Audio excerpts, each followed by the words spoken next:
Pourquoi est-ce que la chose la plus difficile au monde n'est pas de tenir, mais de lâcher? Pourquoi restons-nous attachés à ce qui nous détruit? Pourquoi serrons-nous si fort des souvenirs qui saignent encore?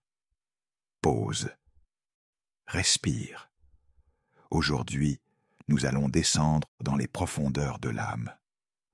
Là où Carl Jung a découvert quelque chose de bouleversant, le lâcher-prise n'est pas un abandon. C'est un retour à soi. Ce que vous allez découvrir dans cette vidéo n'est pas une méthode pour oublier. C'est une façon de transformer la douleur en sagesse. Jung l'appelait le chemin de l'individuation. Le voyage qui commence quand on cesse de fuir ce que l'on ressent vraiment. Et il se déroule en 3 étapes. 3 portes que vous devez franchir. Pas pour échapper à la souffrance, mais pour la comprendre, pour la traverser, pour renaître de l'autre côté. Alors, reste avec moi, parce que ce que tu vas entendre pourrait changer la façon dont tu vois tes blessures pour toujours. Le conflit intérieur, 045-3 Kazé. Il y a une guerre silencieuse qui se joue en toi. Elle ne fait pas de bruit, elle ne laisse pas de traces visibles, mais elle consume tout, ton énergie, ta paix, ta joie. C'est la guerre entre ce que tu veux retenir et ce que tu sais devoir libérer. Tu t'accroches à une relation qui s'est terminée il y a des mois, peut-être des années. Tu rejoues les conversations, tu réécris les fins, tu te demandes ce que tu aurais pu faire différemment. Et chaque nuit, tu te couches avec cette question brûlante. Pourquoi je n'arrive pas à tourner la page? Ou peut-être que ce n'est pas une personne. C'est une version de toi-même. Celle que tu étais avant la trahison, avant la perte, avant que la vie te montre son visage le plus cruel. Tu veux retrouver cette innocence, cette légèreté. Mais elle est partie, et quelque chose en toi refuse de l'accepter. Alors tu t'accroches. Tu t'accroches à la colère, parce qu'elle te fait sentir fort. Tu t'accroches à la tristesse, parce qu'elle prouve que c'était réel. Tu t'accroches à l'espoir, même quand il est devenu poison. Et voici la vérité que personne ne te dit. Ce n'est pas de l'amour, c'est de la peur. Peur du vide, peur de l'inconnu. Peur de découvrir qui tu es, sans cette douleur familière qui te définit depuis si longtemps. Jung disait, « Ce à quoi tu résistes persiste. Tant que tu combats ce qui veut partir, il restera. Non pas dans ta vie, mais dans ton âme, comme une ombre qui te suit partout où tu vas. Parce que lâcher prise, ce n'est pas laisser partir quelqu'un ou quelque chose. C'est laisser mourir l'illusion que tu aurais pu contrôler le résultat. C'est accepter que certaines histoires n'ont pas de fin heureuse, que certaines portes ne se rouvriront jamais, que certaines personnes ne reviendront pas, même si tu changes, même si tu guéris, même si tu deviens exactement ce qu'elles voulaient. Et ça fait mal. Ça fait mal parce que c'est réel. Mais la douleur n'est pas ton ennemi. Elle est ta guide. Elle te murmure. Il est temps de descendre plus profond. Il est temps de rencontrer la part de toi que tu as oubliée en chemin. Alors, es-tu prêt à écouter? L'insight jungien. Étape 1. Reconnaître l'ombre. 3 6. La première étape du lâcher-prise, selon Jung, commence dans l'obscurité, pas celle du monde extérieur, celle qui vit en toi. Jung l'appelait l'ombre. Et contrairement à ce que tu penses, l'ombre n'est pas ce qu'il y a de mauvais en toi. C'est ce que tu as refoulé, ce que tu as enterré, ce que tu as jugé indigne d'exister. Laisse-moi te poser une question. Quand tu dis « je ne peux pas lâcher prise », de quoi parles-tu vraiment? de la personne, de la situation, ou de ce que cette personne représentait pour toi, parce que voici ce que Jung a découvert. Nous ne nous attachons jamais vraiment aux autres. Nous nous attachons à ce qu'ils reflètent en nous. Cette personne te faisait sentir vue. Alors tu t'accroches, parce que tu as peur de redevenir invisible. Cette relation te donnait un sens. Alors tu t'accroches, parce que sans elle, qui es-tu? Ce rêve te définissait. Alors tu t'accroches, parce que le lâcher signifierait perdre une part de toi-même. Mais voici la vérité sacrée. Ce que tu crois perdre en lâchant prise, tu ne l'as jamais vraiment possédé. Tu as possédé l'idée, l'image, la projection. Et cette projection venait de ton ombre. L'ombre, c'est tout ce que tu as refusé d'être. Toutes les émotions que tu as jugées faibles, la tristesse, la vulnérabilité, la peur, le besoin, tous les désirs que tu as cachés, être aimé inconditionnellement, être compris sans avoir à t'expliquer, être accepté dans ta totalité. Alors tu as cherché quelqu'un qui porterait ça pour toi, quelqu'un qui incarnerait ce que tu n'osais pas vivre. Et quand cette personne est partie, elle a emporté ton ombre avec elle. C'est pour ça que le lâcher-prise fait si mal, parce que tu ne lâches pas quelqu'un d'autre. Tu lâches une partie de toi que tu n'as jamais eu le courage de regarder en face. Alors voici la première étape. Reconnais l'ombre. Demande-toi, qu'est-ce que cette personne me permettait de ressentir, que je ne m'autorise pas à ressentir seul? Quelle part de moi ai-je projetée sur elle? Qu'est-ce que je refuse d'accepter en moi, que je cherchais désespérément chez l'autre? Écris les réponses. Ne les juge pas. Laisse-les exister. Jung disait, « Celui qui regarde à l'extérieur rêve. Celui qui regarde à l'intérieur s'éveille. » Le réveil commence quand tu cesses de chercher ton reflet dans les yeux des autres. Il commence quand tu oses regarder ton propre visage dans le miroir de ton âme. Et oui, c'est effrayant. Oui, tu verras des choses que tu préférerais éviter. Mais tu verras aussi quelque chose de magnifique. Ta force, ta résilience, ta capacité à exister sans béquilles émotionnelles. L'ombre n'est pas ton ennemi. C'est la gardienne de ton pouvoir perdu. Et la première étape pour lâcher prise, c'est de reprendre ce pouvoir. Étape 2. Accepter la mort symbolique. 6-8-30. Maintenant, nous allons plus profond, parce que reconnaître l'ombre, c'est seulement le début. La vraie transformation commence avec ce que Jung appelait la mort du moi. Non, tu ne vas pas mourir physiquement, mais une version de toi doit partir. Écoute-moi bien. Chaque relation, chaque perte, chaque échec, c'est une invitation à une mort symbolique. La mort de l'identité que tu t'es construite. La mort de l'histoire que tu racontais sur toi-même. Je suis quelqu'un qui est aimé par cette personne.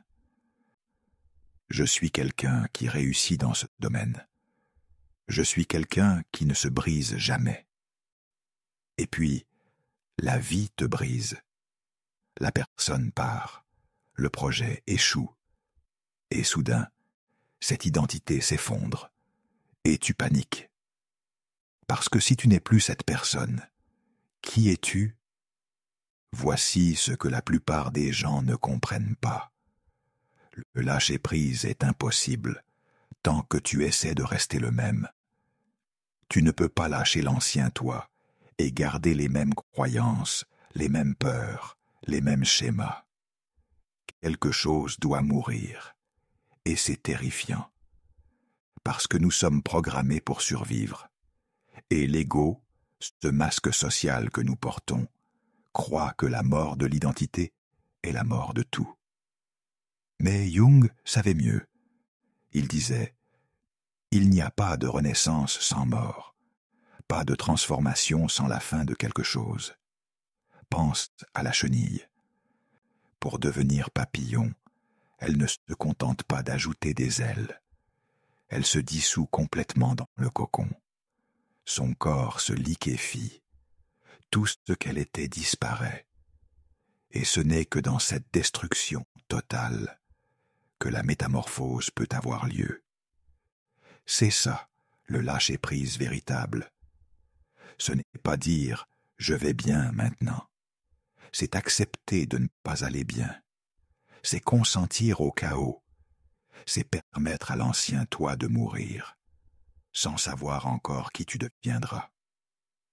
Alors voici la deuxième étape. Accepte la mort symbolique. Permets-toi de pleurer non seulement ce que tu as perdu, mais aussi qui tu étais avec cette chose. Fais le deuil de la version de toi qui croyait que l'amour suffirait. Fais le deuil de celle qui pensait que si elle donnait assez, elle serait gardée. Fais le deuil de celui qui se définissait par ses succès, ses titres, ses rôles, parce que tu n'es rien de tout ça. Tu es ce qui reste quand tout le reste s'en va. Tu es le témoin silencieux, la conscience qui observe, l'âme qui respire sous les ruines de l'ego. Et c'est dans cet espace vide, dans ce silence après la tempête, que quelque chose de neuf peut naître. Jung appelait cela l'individuation, le processus de devenir qui tu es vraiment, au-delà des masques, au-delà des rôles, au-delà des projections. Mais tu ne peux pas y arriver en contournant la douleur. Tu dois la traverser, pas comme une victime, mais comme un voyageur conscient, sachant que chaque pas dans l'obscurité te rapproche de la lumière. Alors, pose-toi cette question. Quelle version de moi est en train de mourir? Et au lieu de lutter, dis au revoir. Remercie-la, honore-la. Elle t'a protégé aussi longtemps qu'elle le pouvait. Mais maintenant, il est temps. Il est temps de laisser mourir ce qui doit mourir, pour que ce qui est éternel en toi puisse enfin respirer. Étape 3. Réintégrer l'âme. 8, 30, 11, ir. Et maintenant, la troisième étape, la plus sacrée. Parce que lâcher prise sans réintégration, ce n'est qu'une fuite, un vide déguisé en liberté. Le vrai lâcher-prise ne te laisse pas vide. Il te remplit de ce que tu as toujours été. Jung disait qu'au centre de chaque être humain se trouve le soi. Pas le moi social, mais le soi profond. L'essence immortelle. La part de toi qui existait avant la blessure et qui existera après la guérison. Et pour retrouver ce soi, tu dois réintégrer tout ce que tu as fragmenté, réintégrer l'ombre que tu as reconnue, réintégrer les morceaux de toi que tu as laissés dans les mains de ceux qui sont partis, réintégrer la sagesse cachée dans chaque douleur. Alors, voici comment faire. Première pratique, le dialogue intérieur. Jung utilisait une technique appelée imagination active. Parle à la part de toi qui souffre, pas pour la faire taire, pour l'écouter. Assieds-toi dans le silence, ferme les yeux et demande « Qu'est-ce que tu essaies de me dire ? De quoi as-tu besoin pour enfin te reposer ? Écoute sans juger. Écris ce qui vient, même si ça te semble fou, même si ça te fait pleurer, parce que cette voix, c'est ton âme qui parle, et elle attend depuis si longtemps que tu l'écoutes. Deuxième pratique, récupère tes projections. Fais une liste. Écris le nom de la personne ou de la situation que tu ne peux pas lâcher. Puis écris « Ce que je cherchais en toi, c'était… » et complète la phrase. Honnêtement, sans filtre. Ce que je cherchais en toi, c'était la validation. Ce que je cherchais en toi, c'était un refuge contre ma solitude. Ce que je cherchais en toi, c'était la preuve que je méritais d'être aimé. Maintenant, pose-toi cette question. Comment puis-je me donner cela moi-même? Parce que tout ce que tu cherchais à l'extérieur, tu as toujours eu la capacité de te l'offrir. Tu peux te valider. Tu peux te tenir compagnie. Tu peux te prouver que tu es digne d'amour. Pas en te forçant à y croire, mais en agissant comme si c'était vrai. Troisième pratique, l'acte symbolique. Jung croyait profondément au pouvoir des rituels, parce que l'âme parle en symboles, pas en mots. Alors, crée un rituel de lâcher-prise. Écris une lettre à la personne, à la situation, à la version de toi que tu libères. Dis tout, ne la retiens pas, puis brûle-la. Regarde les mots se transformer en cendres. Ou choisis un objet qui symbolise ce que tu lâches. Une photo, un bijou, un vêtement. Enterre-le. Ou jette-le dans une rivière. L'important, ce n'est pas le geste lui-même, c'est l'intention derrière.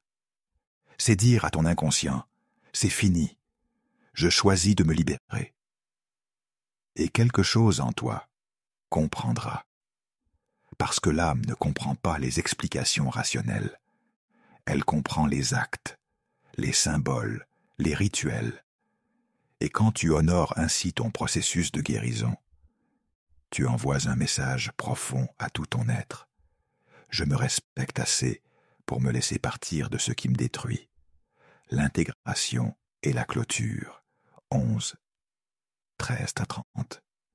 Alors voilà où nous sommes maintenant. Tu as reconnu l'ombre, tu as accepté la mort symbolique, tu as réintégré ton âme. Mais il reste une dernière vérité, la plus importante.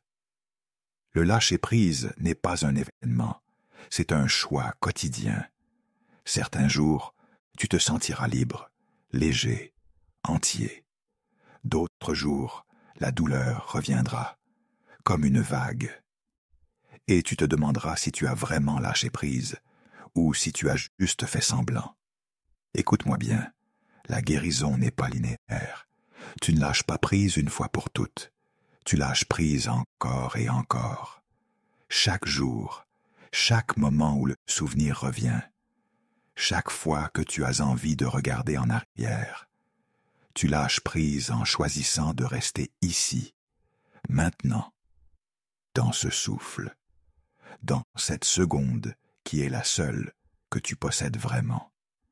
Jung disait « Je ne suis pas ce qui m'est arrivé, je suis ce que je choisis de devenir. » Tu n'es pas défini par ce que tu as perdu, tu es défini par ce que tu fais de cette perte.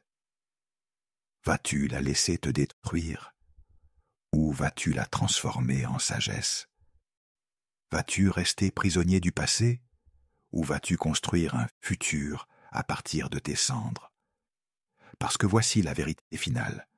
Lâcher prise sans douleur, ce n'est pas possible. Pas au début. La douleur est le prix de la transformation. Mais il existe un moment sacré, où la douleur change de nature. Elle cesse d'être une blessure ouverte et devient une cicatrice, une marque, une preuve que tu as survécu. Et cette cicatrice ne te rend pas plus faible, elle te rend plus sage. Elle te rappelle que tu es capable de perdre tout ce que tu aimes et de continuer à respirer, que tu es capable de te briser et de te reconstruire, que tu es capable de dire au revoir à ce qui ne peut pas rester et de faire de la place pour ce qui doit venir. Alors, aujourd'hui, si tu luttes encore, si tu te demandes comment lâcher prise, commence ici. Reconnais ce que tu projettes, accepte ce qui doit mourir, réintègre qui tu as toujours été. Et souviens-toi, le lâcher-prise n'est pas une perte, c'est un retour à toi, à ton centre, à ton soi. Jung l'a dit mieux que quiconque. Votre vision ne devient claire que lorsque vous pouvez regarder dans votre propre cœur. Celui qui regarde à l'extérieur rêve. Celui qui regarde à l'intérieur s'éveille. Alors, réveille-toi. Réveille-toi de l'illusion que tu avais besoin de ce que tu as perdu. Réveille-toi de la croyance que tu es incomplet sans l'autre. Réveille-toi et découvre que tu as toujours été entier. La douleur était juste un appel à rentrer à la maison, à l'intérieur de toi. Réflexion finale. Quand tu cesses de courir après ce qui est parti, tu commences à marcher vers qui tu es. Et ce voyage de retour à toi-même, c'est le seul qui en vaut vraiment la peine. Si cette vidéo a touché quelque chose en toi, prends un moment, respire, écris dans un journal, parle à ton âme. Et si tu es prêt à continuer ce voyage, abonne-toi. Parce que nous ne faisons que commencer.